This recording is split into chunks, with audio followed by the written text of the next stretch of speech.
Fala pessoal, beleza? Esse é mais um episódio de Your Topcast. Eu sou Fernando Oliveira e tô aqui com o meu sócio Felipe Barcelos mais uma vez.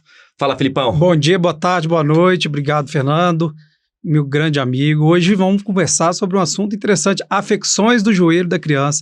E hoje um convidado de peso aqui. Fernandão, quem que vai falar com a gente hoje? Hoje a gente trouxe o Dr. Adriano Leonardi, é um grande amigo, é um cara com quem eu trabalho há alguns anos e eu tenho o grande prazer de trazê-lo aqui. O cara já é uma referência, o cara já é um grande ícone do joelho em termo nacional e internacional, né? Então, assim, apresentando aqui o Dr. Adriano Leonardi. Adriano, seja muito bem-vindo no nosso podcast. Muito obrigado, agradeço demais o convite aí. Espero que o papo de hoje seja extremamente prazeroso.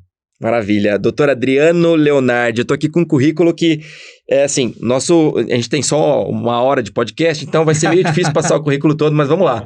Doutor Adriano, ele é um especialista em joelhos, né? E ele é mestre em ortopedia pela Santa Casa de São Paulo, é médico do esporte pela Sociedade Brasileira de Medicina Esportiva e do Exercício, ele é ex-diretor da Sociedade Paulista de Medicina do Esporte, ex-presidente e fundador da Associação Brasileira de Medicina de Áreas Remotas de Esporte e Aventura, ABMAR. Ele também é colunista e consultor de medicina do esporte do Globo Esporte, diretor e CEO do Instituto Reaction, onde eu tenho também a satisfação de trabalhar. Adriano, conta um pouco da sua história pra gente. Fala um pouco, assim, de onde você é, sua formação, como é que você veio parar em São Paulo, como que você escolheu fazer joelho. Fala um pouco pra gente. Bom, eu fiz a faculdade, tenho muito orgulho de ter feito a faculdade na Faculdade Estadual de Medicina de São José do Rio Preto, me formei em 99.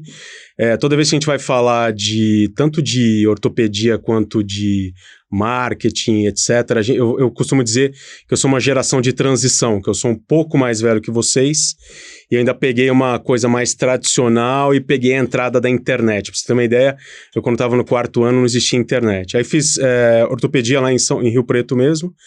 E aí estava em dúvida qual a especialidade que eu ia fazer, vim para São Paulo, acabei fazendo o joelho. Eu fiz, apesar da especialidade de joelho ser pelo menos um ano, né, para a gente conseguir tirar o título, eu fiz em 3 anos. Fiz no HCOR 1 ano, no 2º ano eu segui o Dr. César Cauano, que foi um grande mentor meu, principalmente com relação a botar a mão e saber operar, saber botar a mão no paciente. E aí depois eu fui para Barcelona em 2007, fiquei na Mútua Futebolística da Catalunha, também quase um ano, acompanhando o que a gente tem hoje de terapia celular, PRP, etc. Aí sim eu prestei a prova de título e entrei na Sociedade de Joelho.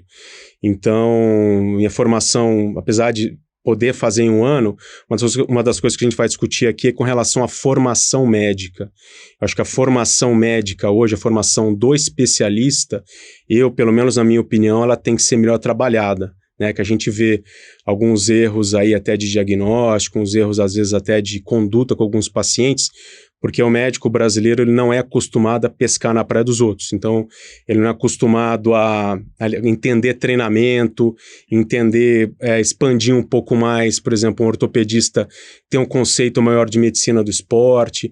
Então, a gente costuma ter alguns problemas aí na conduta de algumas doenças. Muito bom, Adriano, falando sobre uns temas polêmicos aí, acho que bem interessante, ele tem uma visão interessantíssima sobre isso, a gente conversa há muito tempo sobre isso. E hoje vamos falar de um tema polêmico aqui. O Dr. Adriano vai falar pra gente que a visão dele é de que a artrose começa na infância. Então, assim, mais especificamente sobre a área dele, que é o joelho, mas a artrose, por alguns fatores, começa na infância. Mas esse tema a gente vai falar no final. Então, fica aí pra você entender certinho o que a gente vai falar sobre esse tema, né? Adriano, e aí você veio para São Paulo e resolveu ficar em São Paulo? Eu vim para São Paulo e o que eu falo, assim, meu pai não é médico, né? Minha família não é de médicos, então comecei, como a gente diz, o jargão médico, né? Eu comi muita grama, nunca tive uma facilitação, né? Então, a minha ideia de montar o consultório, ela começou até numa época totalmente diferente de hoje, que a medicina está bipolarizada, né? Então, eu sempre quis dar o melhor possível para o paciente, dar um atendimento de excelência. Em uma época que o consultório particular não era tão valorizado pelos médicos como é hoje. E quando foi que você abriu o Reaction? Exatamente. Não, na verdade ela não era Reaction. A gente abriu em 2006, ela chamava Tactus Medicina Esportiva, que vem de luta, de batalha greco-romana. Aí o consultório, a gente foi para Vila Mariana e a gente foi para Bento de Andrade. No que a gente chegou na Bento de Andrade, já existia uma clínica de fisioterapia, a gente fez uma fusão de marcas. Aí o Instituto Reaction, que existe até hoje, ele nasceu em 2011. Mas a ideia da forma de você atender, de você ter um atendimento de extrema qualidade, já começou há muito tempo atrás. E a medicina, como eu já previa, ela bipolarizou, né? A gente tem médicos excelentes, muito bem-sucedidos, e a gente tem hoje, infelizmente, uma camada que não consegue trabalhar e não tem muitos recursos, e a gente vê uma frustração muito grande, tanto do médico quanto do paciente, no tratamento de uma série de doenças. Muito interessante você falar isso, que a gente conversou sobre isso na semana passada. Assim. Tivemos um podcast sobre gestão de carreira, trouxemos um convidado que falou bastante. Você conhece o Plínio, né? O Plínio é dentista e fala muito sobre gestão de consultório, um cara Acho que eu já vi alguma coisa sobre isso. E a gente tocou nesse ponto, que é um ponto assim bem interessante, né? Que é como que as pessoas elas têm dificuldade de fazer o posicionamento de carreira e não necessariamente porque o mercado não esteja pronto, né? Eu até dei um exemplo que eu acho que bate muito. Quando você vai viajar, você está com dinheiro no bolso para gastar e fica querendo e não tem onde gastar. Não é uma sensação terrível?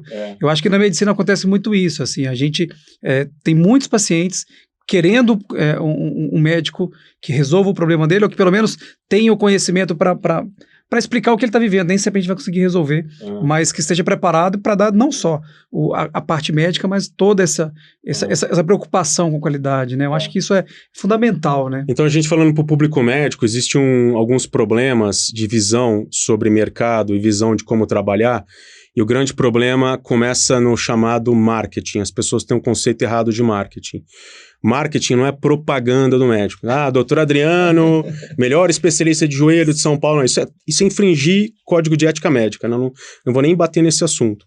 O marketing começa na formação. Então, se você pode se formar de uma maneira melhor, ou seja, vou me especializar em joelho, beleza, me especializei em joelho. Acabou, vou correr atrás para trabalhar. Se você puder fazer uma pós-graduação, se você puder fazer medicina do esporte, toda a formação possível, ir para fora, ver o seu autor do livro que você gosta tanto, operar, entrar com ele, afastar, ajudar ele a dar ponto, muda completamente a sua visão. Aí quando você é extremamente bem informado e você sabe operar, você transmite isso para o paciente, é linguagem corporal. Você sabe que a linguagem corporal, 5% é o que você está falando, o resto é facilitação, linguagem visual e o seu tom de voz. Então você passa isso para o paciente com tranquilidade. E aí o marketing ele começa aí, porque na verdade se você começa a estudar marketing em geral, os 4 P's do marketing, ele é muito genérico. É a mesma coisa se abrir uma padaria, mas não é. O médico, ele tem que ser extremamente bem informado. E a galera hoje acha que tem um Instagram, botar fotinho de cirurgia. Dancinha. Dancinha, para contratar uma empresa para fazer um slide bem feitinho. Isso daí, na minha opinião, desculpa quem faz, é dar tiro no pé. Você pode usar o Instagram a seu favor, fazendo posts éticos, mostrando medicina ética, sem forçar a barra e sem inventar nada, mostrando o seu dia a dia. Eu vou operar, vou fazer uma osteotomia do joelho. Aí você mostra o planejamento pré-operatório assim, assim, assado. Por que eu estou indicando isso para esse paciente? Ele é um paciente de 50 anos, extremamente ativo, é um paciente que é candidato de a gente fugir da prótese, o compartimento lateral dele é bom para receber carga, como que é feito isso daí? Aí você usa a ferramenta a seu favor para você mostrar para o paciente, para o leigo, de uma maneira fácil, o que você está fazendo. Você é autoridade no assunto. Entendeu? Então esses conceitos, eles estão muito pouco, eles são muito de uma maneira, eles são passados de uma maneira errada, até passados para pessoas que estão dando aula de consultório, entendeu? Tem muita gente que nem tem consultório direito, já está dando aula de consultório, entendeu? Eu tenho consultório perto de particular. Um monte de médico que não é médico e que está se vendendo como médico, né? Acho que essa é a mesma ideia, assim. Acho que a pessoa ela tem que ter o conteúdo para vender o conteúdo. Sim. Você tem que, o soldado tem que estar pronto para ir para a guerra, né? Então isso é muito legal você falar isso. E aí o que acontece? Chegando na ponta extrema, assim, quando você se forma em medicina e você começa a trabalhar e tem a sua mãe que acha que você é o melhor médico do mundo, a tua mulher, e você quer crescer, e a gente quer crescer. Eu conheço ele é um cara extremamente bem informado, ele é um cara que quer e vai crescer. Mas o que acontece? Tem problemas lá na frente, na outra ponta, que você não sabe. Entendeu? Tem problemas sérios na outra ponta que você não sabe. Então vamos lá, hoje eu sou considerado, né, pelo menos as pessoas dizem que Sou autoridade no assunto de cartilagem, de artrose, de doenças degenerativas. Você é uma referência nisso, sem dúvida alguma. E o grande problema é que quando você chega lá, você começa a pegar casos extremamente graves, que já, infelizmente, passaram na mão de diversos médicos, inclusive pessoas que dão aula em congresso, que são consideradas tops nacionais e internacionais, autores de livro, que não tiveram bom resultado e caem no seu colo, entendeu? Aí você trabalha com o quê? Com a ciência e com o bom senso. Às vezes, falta ciência, que é tão... Aquele joelho, aquele membro foram tantas intervenções que você vai trabalhar com bom senso. Entendeu? Às vezes, tem uma osteotomia, mas o cara não consegue esticar o joelho. Também não é um paciente bom para fazer prótese. Vamos fazer primeiro uma intercondiloplastia para esticar o joelho, ver como é que fica, para depois partir para uma osteotomia. Se a gente fizer os dois juntos, talvez não dê bom resultado. Aí você vai ver no livro, não tem. Você liga pro seu vizinho, o cara não sabe. Entendeu? Você pega o celular para falar com... Às vezes o celular é melhor do que muito livro, né? O cara não sabe. Esse é o grande problema. Outro problema também muito sério, que eu vivo hoje. Gestão de tempo. Porque a agenda é tão cheia, tanto paciente querendo passar, e é tanto problema para resolver, e felizmente, graças a Deus, eu tenho resolvido grande parte desses problemas, e eu não consigo dizer não, porque o consultório é um sonho. Você constrói o seu sonho. Aí você tá lá e tem um monte de paciente querendo passar com doenças graves, etc. O cara mora lá no Pará e quer passar com você, e independente do preço da sua consulta, independente do preço da sua cirurgia, o cara quer passar. Você não tem como dizer não, entendeu? Aí você deixa de estar em casa, com a família, deixa de praticar esporte. Entendeu? E aí essa gestão do tempo, ela é muito difícil. É muito difícil. Hoje o que eu estou fazendo, o que está sendo muito difícil na minha vida, é dizer não para o consultório. Doutor, dá para colocar de manhã? Não, de manhã cedo, 7 horas da manhã eu estou treinando. E vou treinar até as 8 e vou começar a atender 8h30. Mas ele está desesperado, ele está em São Paulo, está não sei o quê. Não. A gente sabe que se você abrisse sua agenda às 5 da manhã, você poderia começar a atender às 5 da manhã. Vai lotar. Já aconteceu de eu abrir antes de eu casar, chegava em casa às 11 da noite e chegava feliz. Mas agora, se acontecer isso daí... Não, mas acho que essa gerência é importante, Adriano. E você é uma referência para mim nisso também, de ter uma equipe multiprofissional, ter secretário, ter um pessoal para fazer um acompanhamento longitudinal com os pacientes, né? E isso que você falou de marketing, muito interessante, porque o Plínio falou semana passada pra gente exatamente isso. Marketing não é propaganda. Marketing vem de market. Você entendeu o seu mercado, então você entendeu o seu nicho, entender com aquilo que você está lidando. E com isso você começa com saber tudo da sua área. Então, assim, se formando, ter uma boa formação, e isso acho que é um ponto muito importante nisso, né? Acho que... Uma coisa que eu até queria perguntar para você, assim, eu acho que para você que entrou primeiro na internet, talvez você tenha sofrido um pouco do que a gente sofreu no Einstein, para se posicionar, de se colocar aqui como host e vir falar. As pessoas, elas têm tanta gente ruim, fazendo tanta coisa ruim na internet, e tem tão poucas pessoas boas. Muito picareta. Exato. Então, o que acontece? Os colegas mais velhos, eles olham e falam assim, olha, é melhor você não entrar. Né? O próprio Cremesp, ano passado, ele fez um final de semana para resolver o que poderia fazer na internet. Conclusão do final de semana inteiro, pode fazer nada. Então você iguala tudo dentro de um baixo nível e falta espaço para pessoas virem falar coisas com qualidade, igual você já está falando há mais tempo. Como é que foi isso para você, encarar os colegas, não encarar necessariamente, mas como foi isso? O que você viveu com isso? Como eu falei, eu sou de uma geração de transição e eu sou old school, né? Então, o Código de Ética Médica, o CODAME, por exemplo, eu sei ele de cabo a rabo, de trás para frente, etc. É muito simples. É possível hoje você fazer um bom marketing de maneira ética, tá? Mas o marketing tem que chamar atenção. Tá? E como que você chama atenção? É você pegar o público leigo e explicar de uma maneira fácil, não técnica, as coisas que acontecem. E quem faz bem isso? São justamente os picaretas. Aquele picareta lá de gravatinha que fala do limão, aguinha com limão de manhã cedo, para não citar nomes, ele, do ponto de vista de oratória, ele é referência, na minha opinião. Tá? O cara fala muito bem, ele se comunica muito bem, mas ele leva para um outro lado. E esses caras... Eles apelam tanto que a maioria deles tem CRM cassado, tem processo ético médico, etc. E eu até agora tenho zero problema. Justamente pelo fato de eu vou levar uma informação para o paciente. Eu não coloco telefone de contato, não coloco, óbvio, coloco rede social, uma coisa ou outra e tal. O paciente, quando ele quer, ele te procura, ele te acha. Quando o cara quer muito, ele te acha, não tem jeito. Então eu peguei essa geração de transição e às vezes eu uso muito do marketing, das sacadas do marketing para explicar coisas chatas para o paciente. Então, por exemplo, um post meu que bombou no Instagram sobre a melhor joelheira que existe. Eu comecei a explicar a artrose. A artrose é uma doença degenerativa. A primeira evidência científica no tratamento da artrose é exercício físico, é emagrecimento. Aí tem isso, tem aquilo, tem a fisioterapia, tem tal tratamento. Aí no final. E sobre a joelheira? A joelheira é uma grande mentira, é uma sacada de marketing. Se você não tivesse falado da joelheira, você não estaria aqui lendo exatamente tudo o que é artrose, o que é artrose. Porque a pessoa quer uma resposta rápida. Entendeu? Justamente isso. Agora, falando da minha trajetória, antes de eu fazer medicina, eu estudei teatro, fotografia e cinema. Como eu sou old school, né, anos 80, anos 90, eu revelava a fotografia em casa. Então eu tinha a câmera reflex, revelava tal, e eu tinha aquelas câmeras de VHS antiga e gravava jornalzinho com meus colegas tal. Eu comecei a estudar. É óbvio que chegou até um certo ponto que não deu mais porque eu entrei na faculdade. E aí o que acontece? Quando começou o YouTube começou a ficar mais popular e tal, eu comecei a fazer vídeos porque eu gosto, né? E eu mesmo editava. E hoje 90% dos vídeos que eu faço, eu edito. Até para tirar a possibilidade de alguma coisa mal entendida. Um erro, alguma coisa que possa levar a alguma denúncia, alguma informação errada. Porque você pega o mesmo vídeo e se você entregar para o cara fazer corte e editar, ele pode editar e o entendimento daquilo pode ficar errado. Basta ver televisão, você vê o jornal, a imprensa manipula a notícia da forma como ela quiser, para a direita ou para a esquerda. Essa é a minha visão, tá? Então eu edito os vídeos. E mesmo na saúde, não só na política. Tudo, né?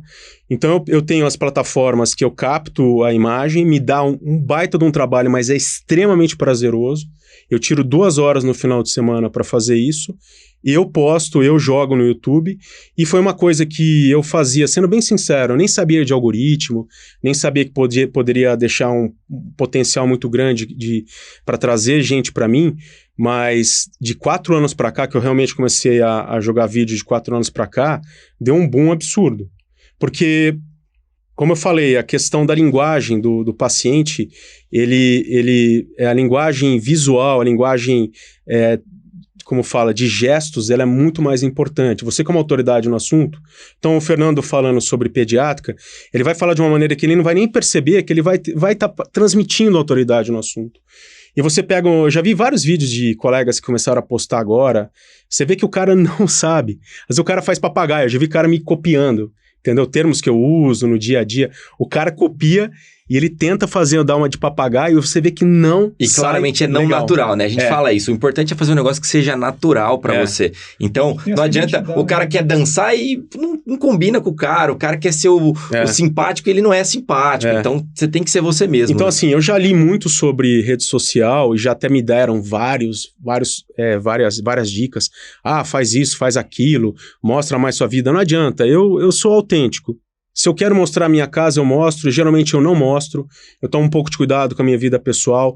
Eu mostro um lado importante, que eu gosto muito de esporte. Sou mergulhador, sou montanhista, faço mountain biking.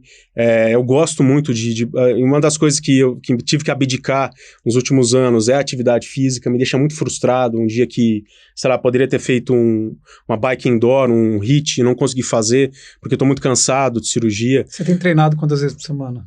Uma vez ou 2 vezes, mas final de semana é sagrado de eu pedalar, de eu fazer mountain mesmo, chovendo, com frio. E você tem mergulhado? Não, mergulhado, infelizmente, menos que eu gostaria, né? Onde que foi o último lugar que você mergulhou? Cara, o último lugar, eu vou muito para Laje de Santos, é um lugar que eu considero o melhor mergulho do Brasil. Melhor do que Noronha? Eu acho melhor.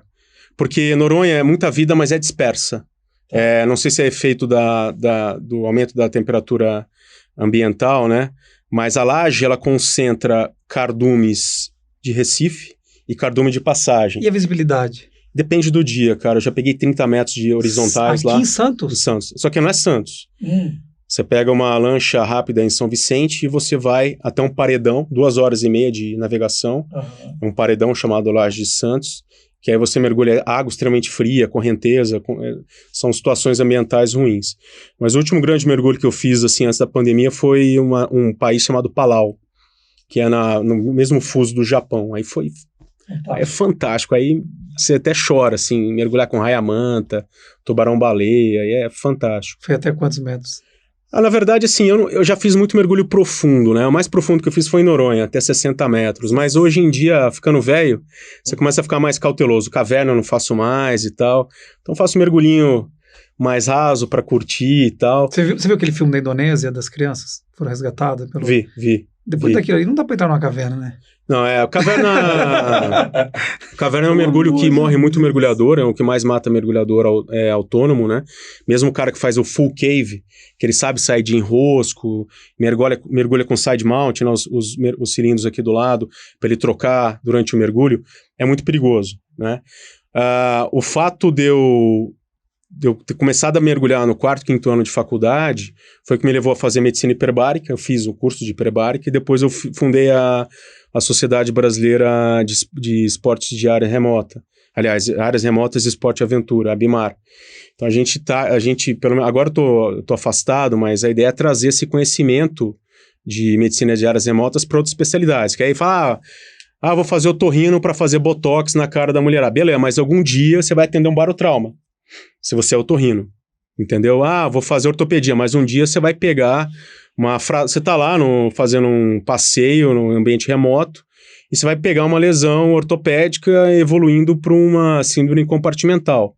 Então tem que saber, entendeu? Tem que saber lidar em situações, picada de abelha, anafilaxia no meio do mato, entendeu? Então assim, é uma coisa que o médico tem que saber, é uma especialidade que, pelo menos quando eu estava na presidência, a gente estava brigando para regulamentar no ensino médico geral.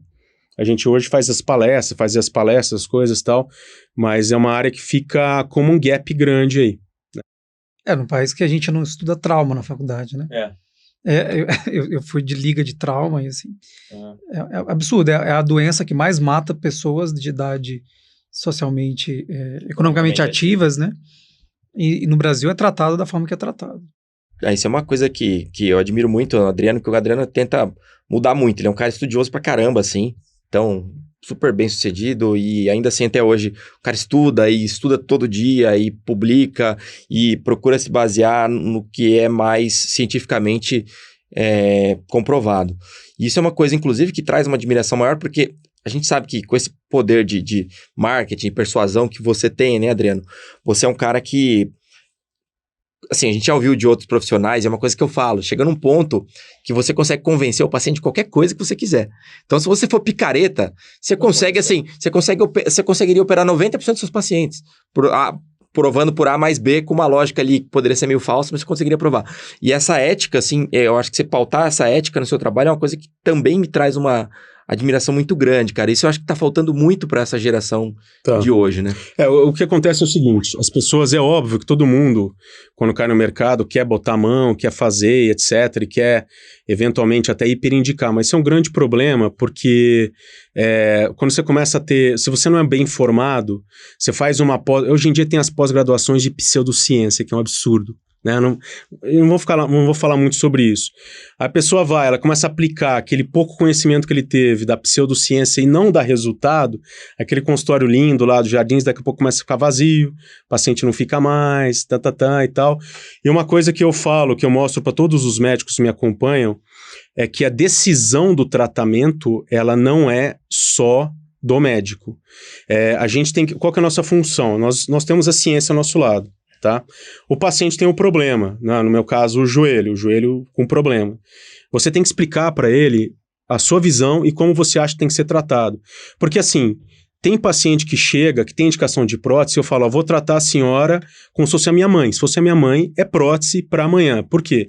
Idade, força física, saúde, grau da artrose, etc. Não quero fazer, quero o tratamento. Então tá. Então a gente tem a subcondroplastia, pode tentar uma artroscopia, pode infiltrar o joelho, bloqueio genicular, etc. Mas, presta atenção, vai ser paliativo. Em 3 a 4 meses, vai voltar a te incomodar.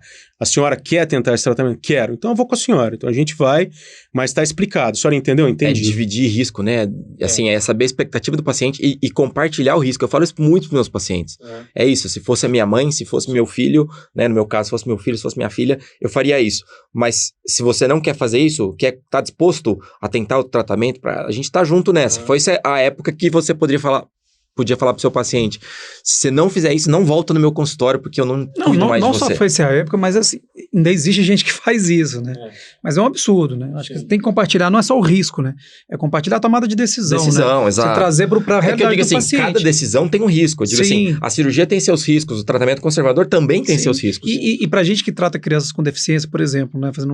Trazendo para nossa realidade, assim, você tem uma expectativa que é completamente diferente, assim, então você deixa de conversar sobre expectativa só de um tratamento de um membro para pensar em como é a vida da criança, como que ela está brincando, trabalhando, ou já um adulto, né, com deficiência, enfim.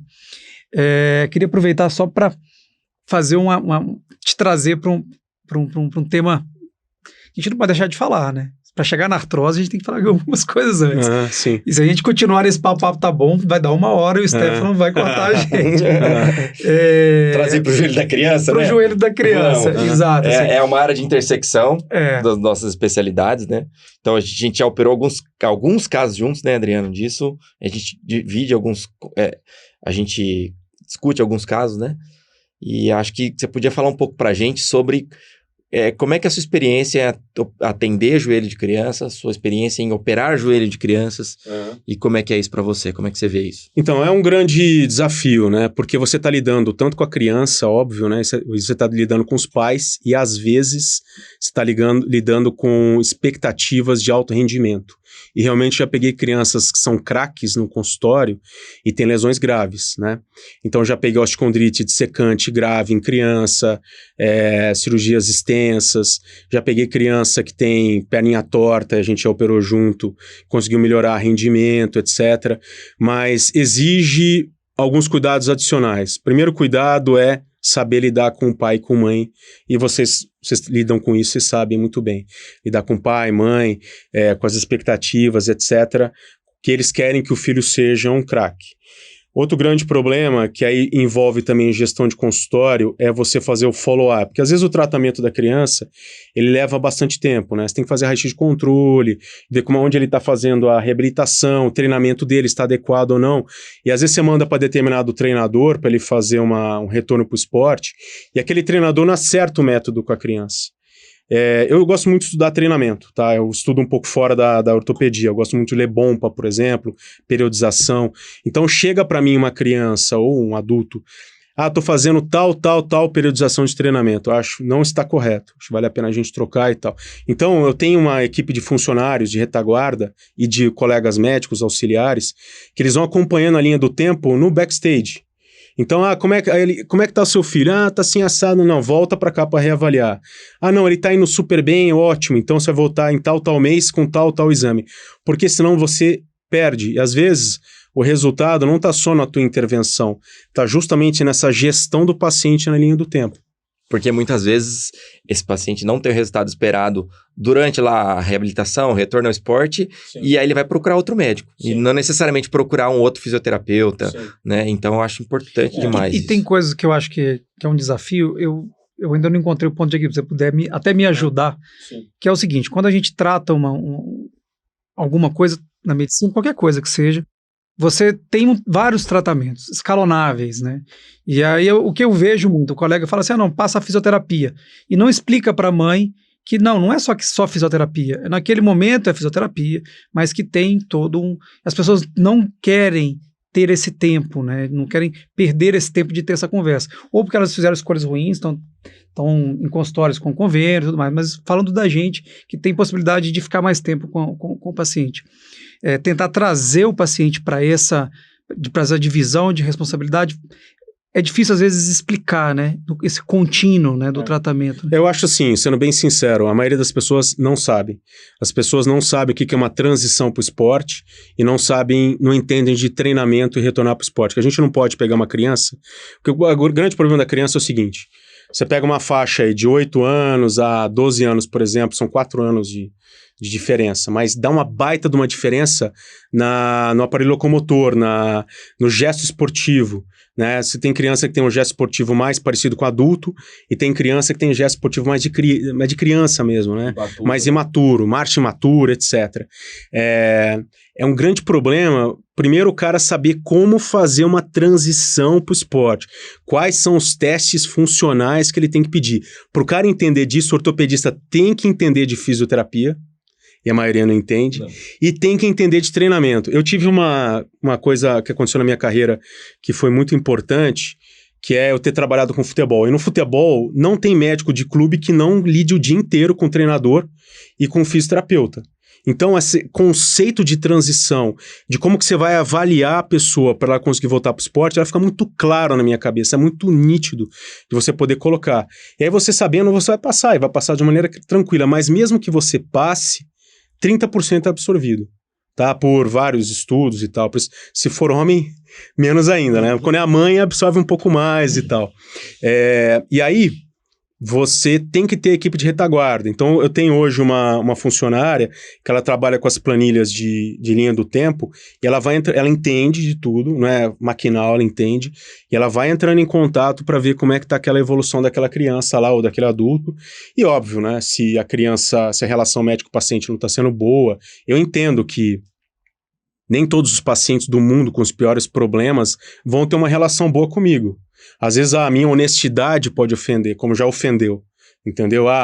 Não, Adriano, ou pode ser algum dia que talvez eu não esteja tão bem, ou o paciente não está tão bem, e perde a relação médico-paciente. Ok, eu considero ok. Só que eu não aceito de perder a relação médico-paciente, porque ninguém respondeu meu WhatsApp. Porque eu entrei em contato e nenhum médico falou comigo. Minha criança, meu filho está com dor no joelho, mandei mensagem e ninguém respondeu. Não, isso eu não aceito.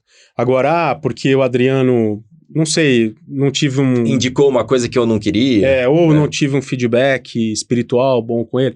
Perfeito, ok. Tem médico para todo paciente para todo médico. Exatamente. Mas eu acho que a grande sacada é essa. Eu acho assim, novamente, o médico, eu acho que esse podcast é mais para médicos, colegas médicos, pesquem na praia dos outros, entendam de fisioterapia, vão em congresso de fisioterapeuta, acompanhem fisioterapeutas, acompanhem treinadores, conversem com treinadores, façam cursos direcionados para treinadores, mesmo vocês sendo médicos, vocês não vão se arrepender, tá? É importantíssimo você entender, operei um joelho, fez fisioterapia, beleza, voltou lá pro consultório.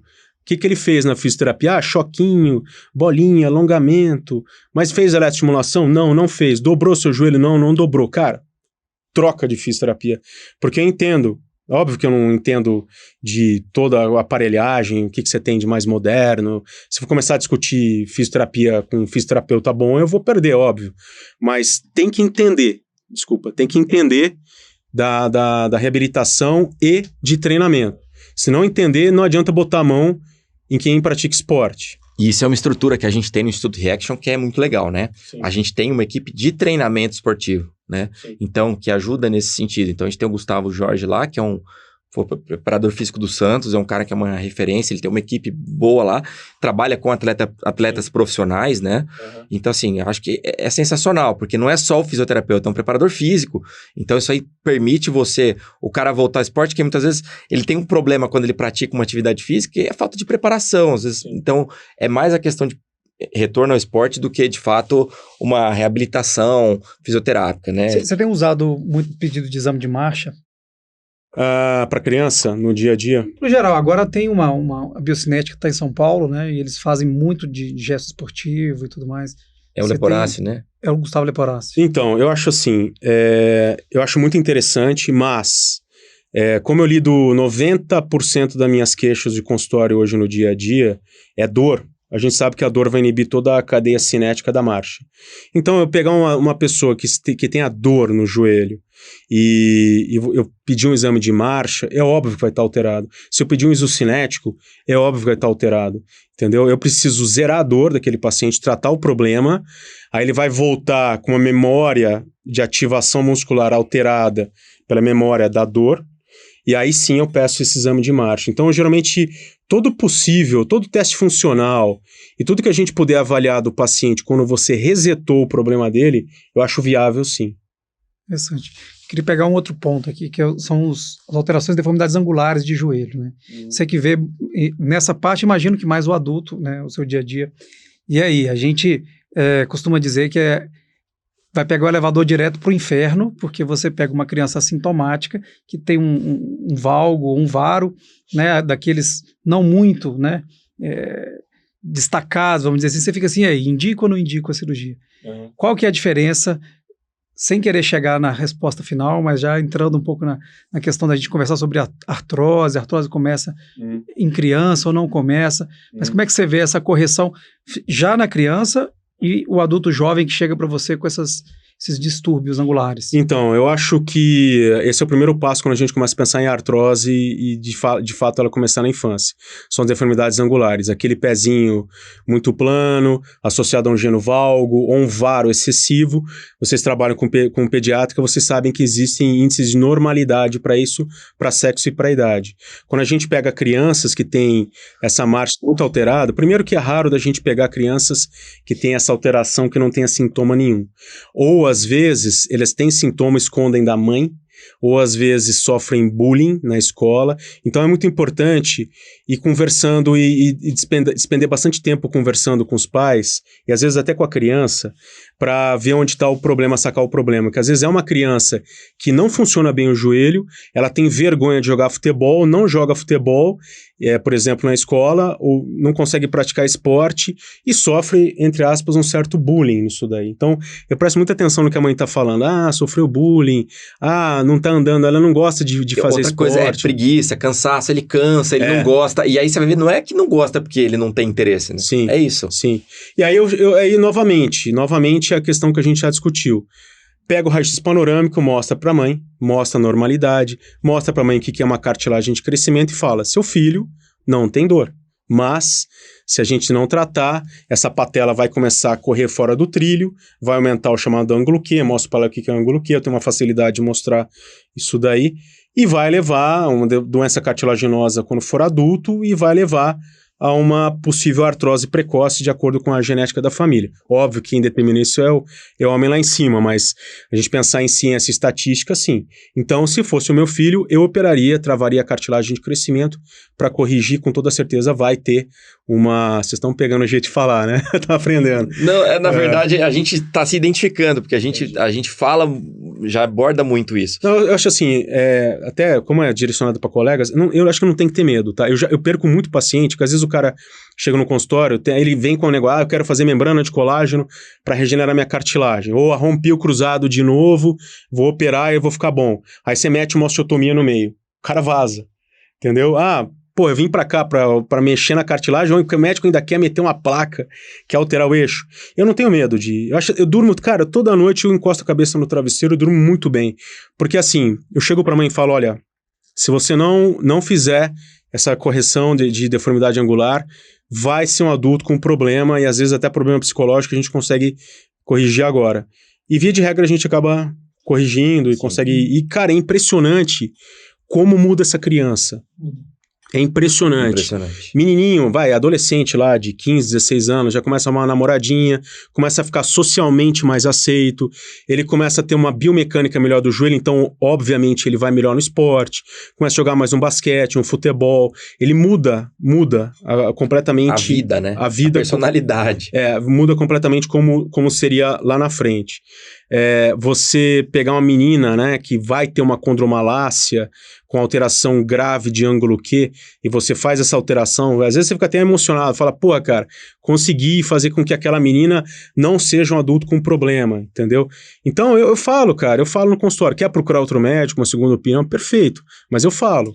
Sim, mas até falando para os pais também, a gente aqui acaba, não só hoje, mas em todos os podcasts, a gente sempre passa mensagem para os pais, porque a gente não sabe até onde que as coisas chegam, né? Sim. E eu queria até frisar, né? Não querendo repetir a pergunta, né? Mas frisar isso, né? Para você que vê o adulto jovem. Não dá uma certa angústia, tipo, chega lá com 30 anos, uma deformidade angular que poderia ter sido corrigida simples, de forma tão simples, né? Com um crescimento guiado, você não olha e fala, poxa, poderia. Que time perdido, né? E hoje eu acho que isso daí cresceu, assim, melhorou muito a tecnologia, que antigamente só tinha aquele 8-plate ou o blount, né? Hoje em dia tem os parafusos são direcionados para isso, os estudos melhoraram muito em relação a isso. É uma coisa assim, a criança entra no centro cirúrgico, sai com 2 pontinhos e tá brincando no dia seguinte. É impressionante. Na hora de tirar, a mesma coisa, tá brincando no dia seguinte. Aí você pega um adulto para corrigir uma deformidade angular, nossa senhora. Eu já falo, ó, você vai me odiar 1 ano. Eu falo pro cara, você vai me odiar 1 ano para me adorar o resto da vida. Entendeu? Porque é uma desgraça, né? Você pega um adulto, osteotomia, 6 semanas, reabilitação, nananã e tal. Edema. Depende da resiliência dele, entendeu? E o ponto que você tocou, Adriano, acho que é importante isso, eu sempre falo isso. O ortopedista pediátrico, né? E tenho certeza que você sente isso quando você atende as crianças, mas as mães procuram saber se aquele problema dos filhos dela não vai ser um problema no futuro. Então, tudo que elas querem é uma garantia. Obviamente que, como você falou, garantia é só o cara lá em cima, mas elas querem uma garantia que aquilo não vai ser um problema no futuro. Isso é uma resposta que muitos ortopedistas pediátricos, eles acabam tendo medo de indicar alguma coisa mais invasiva, mas, assim, eles não conseguem garantir que não fazer nada não terá complicações no futuro. Sim. Então, esse é um ponto que eu acho que é muito importante. Então, é mostrar para o paciente que o melhor que você pode fazer ali é indicar o tratamento e fazer um alinhamento natural do membro. Então, a gente vê isso também em uma escala um pouco menor, mas também em deformidades rotacionais. Então, aumento de antiversão femoral, aumento da rotação externa de tíbia, então isso aumenta o momento interno varo dos joelhos e levam a pressão no compartimento lateral, na faceta lateral da patela. Você sabe que isso lá na frente vai ser um problema. Vai ter problema. Recentemente eu operei um menino com a luxação das 2 patelas que ele não tinha dor ainda. Passou em outros médicos, mas ele luxava a patela o dia todo, o dia inteiro. Assim, não tem como você aceitar aquilo como um problema, uma alteração normal, né? Mesmo sabendo que tem seus riscos. Você sabe que eu nasci em 73, né? E a geração, todo mundo de 73, dos anos 70, você vê foto na infância, o cara tá usando a botinha, o ortopé, e eu usava um aparelho noturno que o cara falava pros meus pais que corrigiria a deformidade angular e tal. E hoje em dia a gente sabe, né? Tanto é que a minha prova de título para SBOT foi sobre pé plano em criança. Kotsugianis e tal, e a gente sabe que às vezes é o próprio crescimento que corrige, né?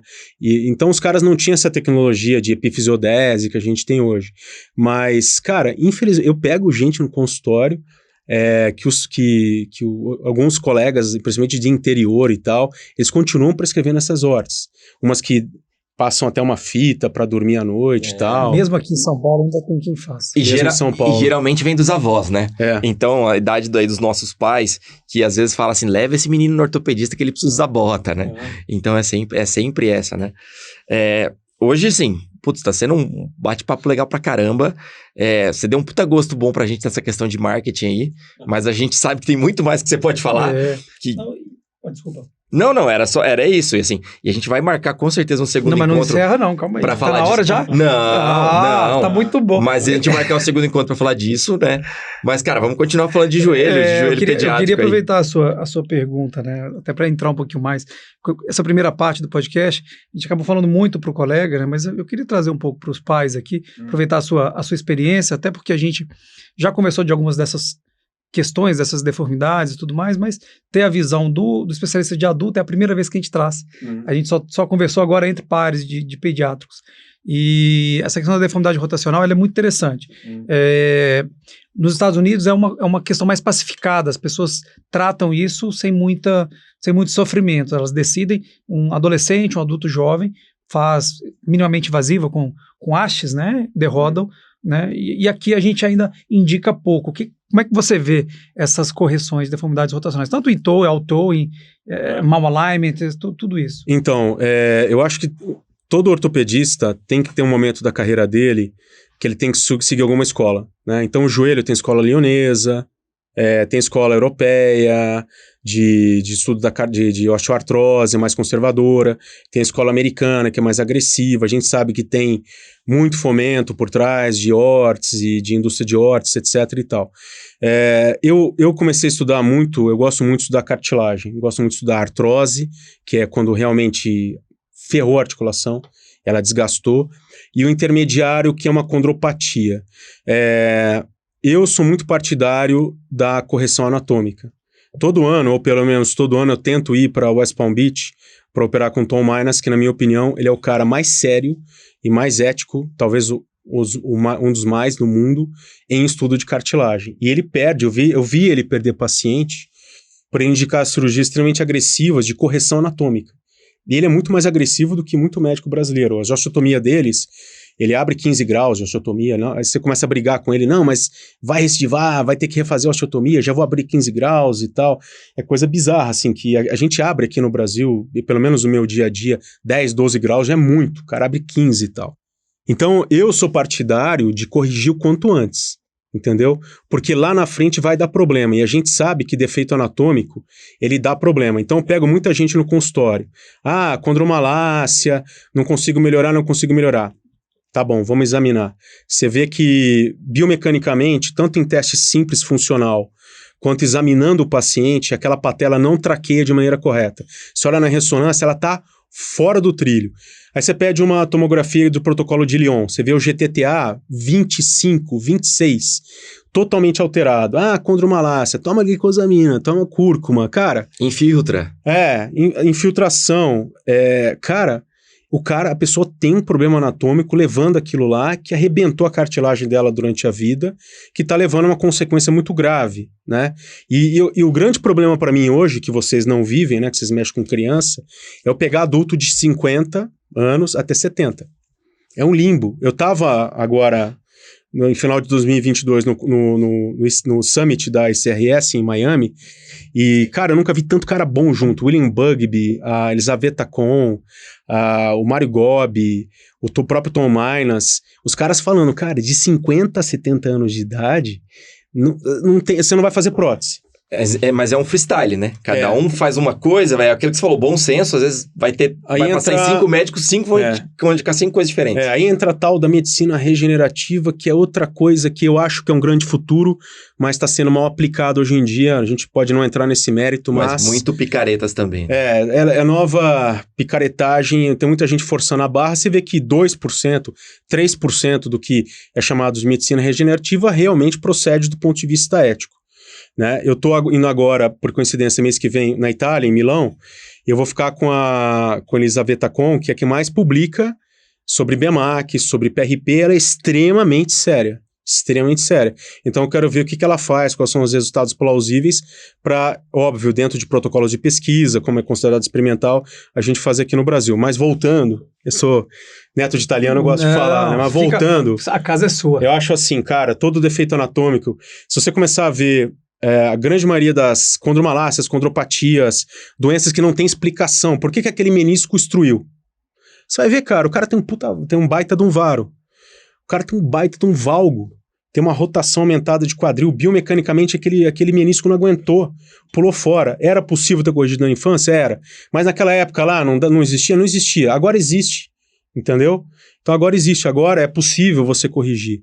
Se eu pegar uma criança no consultório com alteração anatômica, eu falo para a mãe, precisa meter um parafuso aqui e corrigir a fise.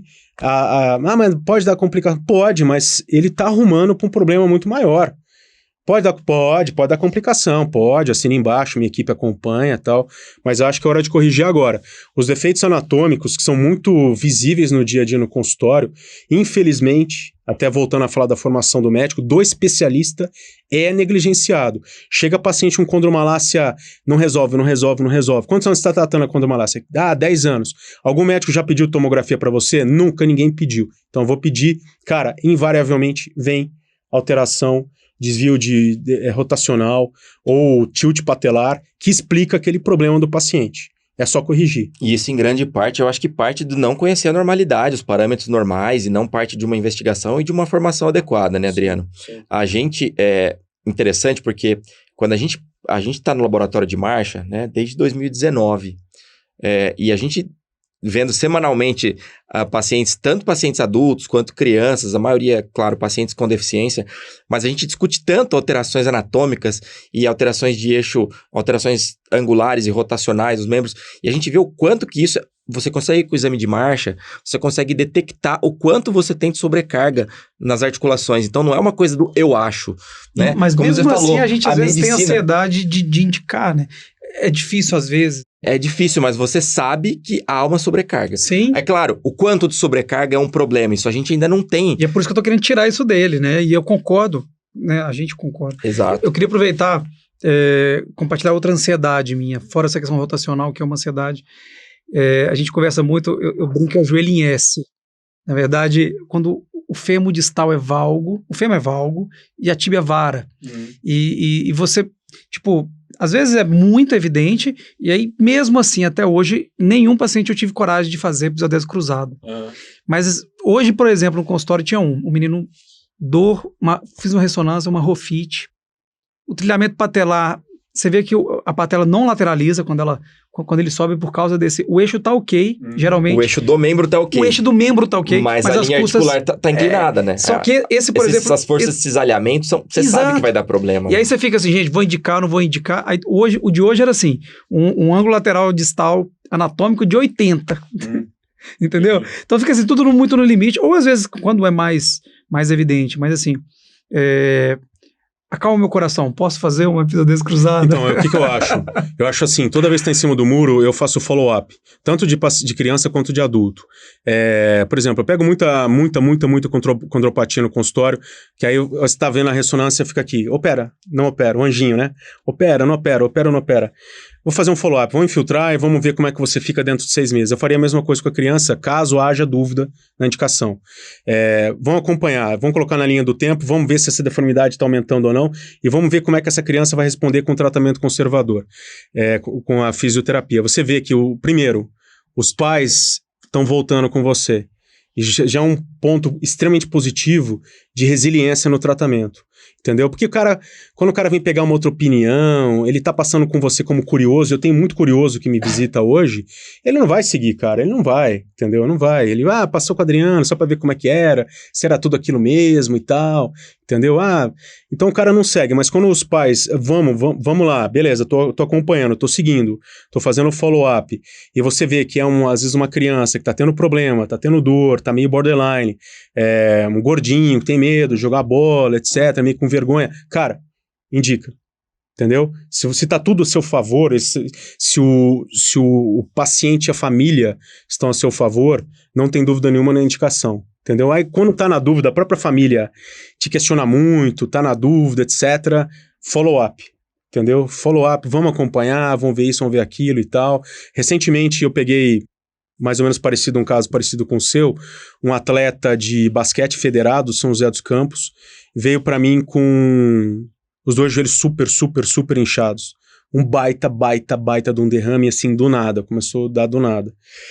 E aí chegou, examinei, dorzinha no compartimento medial, ressonância normal, um baita de um derrame articular. Os caras lá passaram glicosamina, investigaram a parte reumática, ok, tá certo, investigar. Eu falei pros pais, certeza que isso aqui é osteocondilite dissecante e vai estar pegando os 2 joelhos. Mandei fazer ressonância com um radiologista de extrema confiança. Você vai nesse cara, esse cara vai fazer o exame e esse cara vai laudar. Não deu outro. Osteocondilite dissecante. Acho que até discuti o caso com o Fernando, um varo muito grande para a idade, e eu propus uma epifisiodese para corrigir o erro. Porque assim, o que mais você pode fazer? Fazer uma membrana de colágeno numa criança, num adolescente que está começando a despontar na categoria de base.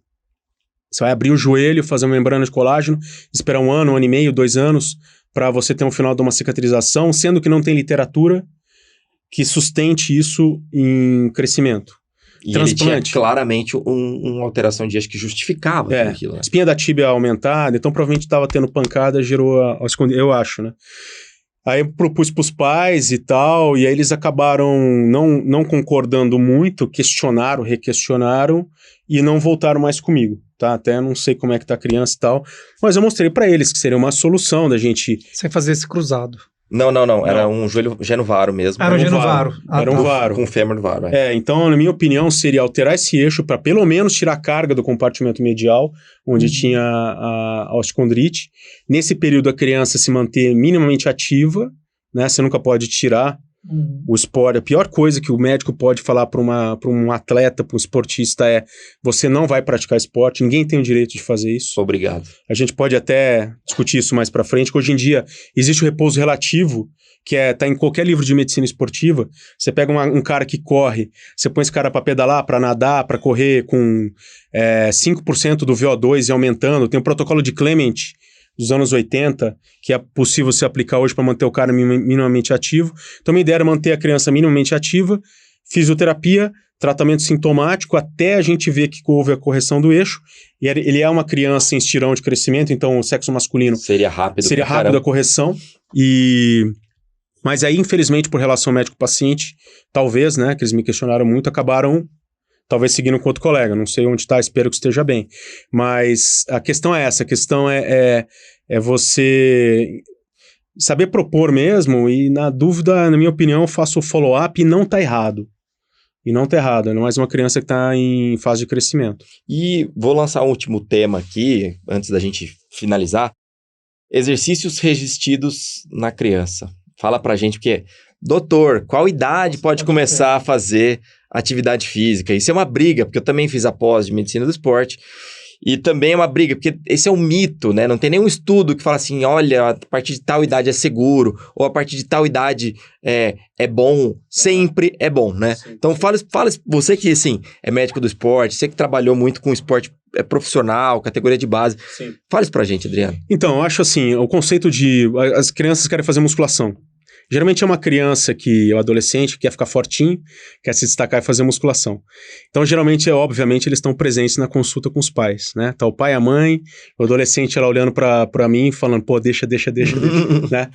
Bom, aí, a primeira coisa que eu falo, que é jogar um balde de geografia na criança, você só vai realmente começar a ter resposta muscular dos 25 anos em diante, que você vai ter uma maturidade, uma testosterona realmente agindo, um sistema mTOR funcionando e tal. Antes disso, você vai treinar, vai pegar até mais peso do que outros caras e não vai crescer. A não ser que, obviamente, use recurso ergogênico, doping, que eu sou particularmente completamente contra, né? Bom, e aí, hoje em dia, felizmente, na academia é possível você imputir colocar um conceito na cabeça da criança de treinamento funcional, e às vezes ele não conhece, entendeu? Então fala assim, você quer fazer musculação? Beleza. Mas eu acho que tem que começar com treinamento funcional. Ele não sabe o que é. Mas aí, o que acontece? O treinador, bom treinador, ele vai trabalhar a qualidade do movimento. E ele se movimentando bem, ele vai ser uma pessoa que vai ter um rendimento melhor em qualquer esporte que ele for fazer paralelo, e provavelmente não vai ter tanta lesão durante a vida. Então ele começa a fazer o treinamento funcional na infância e na adolescência. E aí você pega um treinador que sabe treinar criança e adolescente, ok. Agora, se ele realmente for uma pessoa que goste de treinamento de força, tem que pegar um treinador que entenda de musculação, que entenda de treinamento resistido para criança e para adolescente, e começar a trabalhar, que talvez ele seja um adulto que realmente seja um fisiculturista ou um atleta de força mesmo, de arremesso. Eu acho assim, não pode jamais falar não pode. Você não pode fazer. Você, às vezes está tirando... você pega uma pessoa que é um craque e vai ser muito bom naquele esporte, e você tá tirando aquilo da pessoa, entendeu? Mas tem como você colocar de uma maneira lúdica, né, na criança, uma maneira dela entender a qualidade do movimento, dela entender o que é aquele esporte, ela fazer, e ela pode. Sem sobrecarga, sem visar hipertrofia. E ela pode usar o treinamento funcional como treinamento funcional a vida toda, ela pode usar o treinamento funcional para ela jogar um futebol, um basquete, ou ela pode, de repente, ver que aquele ambiente de academia não era bom para ele e ele para de treinar, entendeu?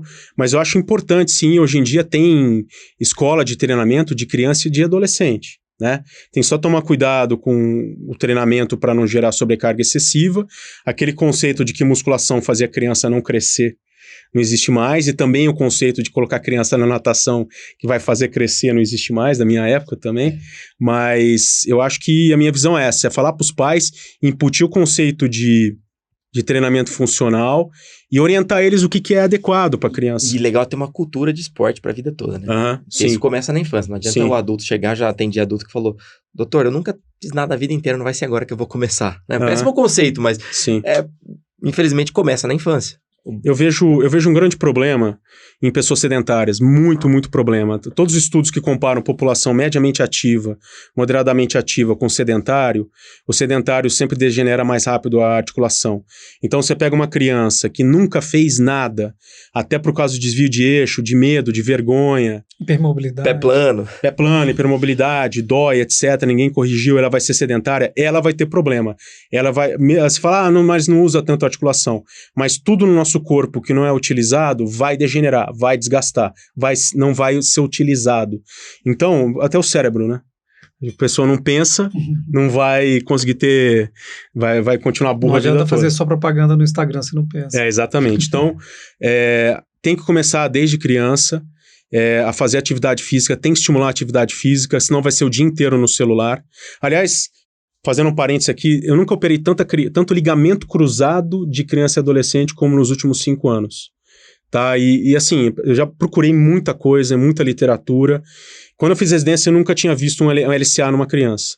Agora, às vezes aparece, tá? Ou estiramento, ou avulsão da espinha da tíbia, ou realmente uma lesão de cruzado.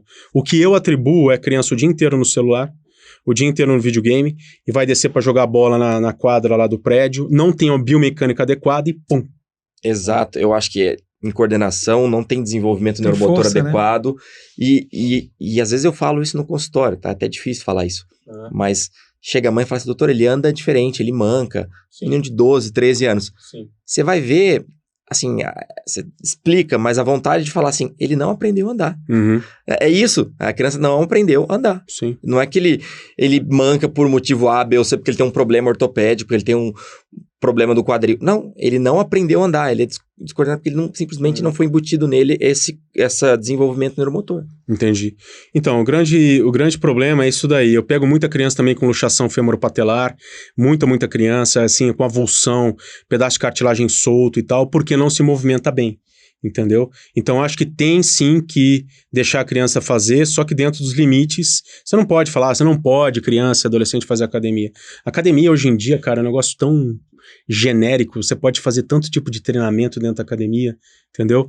Então, esse mito, na minha opinião, aí caiu por terra há muito tempo. De uma observação, né? Aliás, de um professor junto, né, mais próximo, não dá para fazer sozinho. Tem que ter uma supervisão. Supervisão, obrigado, a palavra que eu estava procurando. Não, sempre com um profissional de educação física, porque senão você se movimenta errado, você faz o treinamento errado, aquilo que você poderia usar a seu favor, você usa contra, que é o famoso Projeto Verão. Projeto Verão, né?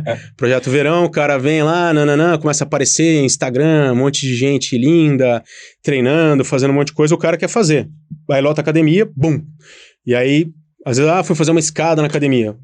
Vai lá pro consultório, joelho arrebentado, lesão grave, porque mesmo treinamento que poderia ajudar o joelho, ele também está detonando o joelho. Falamos de muita coisa, acho que caberia mais um episódio inteiro falando só de doenças de criança. Eu queria ter te perguntado sobre trocoplastia, instabilidade patelar, queria ter te perguntado sobre várias técnicas diferentes, enfim. Mas somos obrigados a terminar.